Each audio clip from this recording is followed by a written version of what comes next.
On Monday, Trump told a group of farmers that Deere could face major tariffs if the company decides to move jobs to Mexico in a move that few expected.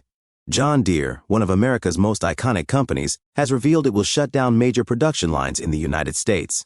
The company, famous for its green and yellow tractors and its strong presence in rural America, is relocating significant parts of its operations abroad.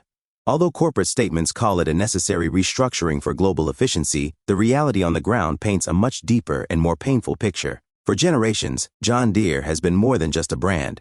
It has represented American innovation, farming strength, and economic independence. But now, with factories closing in Iowa and Illinois, thousands of American workers are losing their jobs. Families who once relied on stable manufacturing work are left wondering how they'll survive. The company cites global pressures, rising material costs, and the need to be closer to emerging markets as the reasons for the closures. However, many critics argue this is yet another example of corporate America chasing cheaper labor at the expense of American workers. The response from Washington has been mixed, but Donald Trump did not hold back.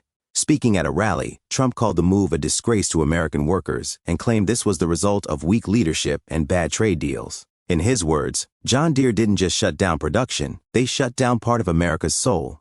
Trump went on to say that this would never have happened under his administration, promising to impose tariffs on companies that outsource jobs while benefiting from U.S. tax breaks. His supporters see this as evidence that American industry is falling apart under Biden's leadership, while others argue that globalization has been driving this trend for years, no matter who's in charge. However, the issue is not just political, it's personal.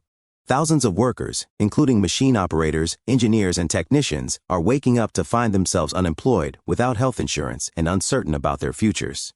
Local businesses near the factories, ranging from diners to hardware stores, are already seeing fewer customers. The impact is real, and it's happening quickly. How America responds will determine if this marks a change in policy. Will other companies rethink their strategies, or will they see John Deere's move as a signal to do the same?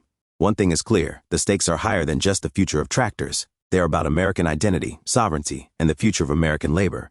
John Deere's decision might just be a headline to some, but for thousands of families, it is a turning point in their lives. Trump's reaction, whether you agree with him or not, reflects just how deeply this situation is affecting the American narrative. As the dust settles, one question remains: if even John Deere is leaving, who will be next? Make sure to like this video and subscribe to our channel. Don't forget to hit the notification bell so you never miss an update. Thanks for watching, and we'll see you in the next one.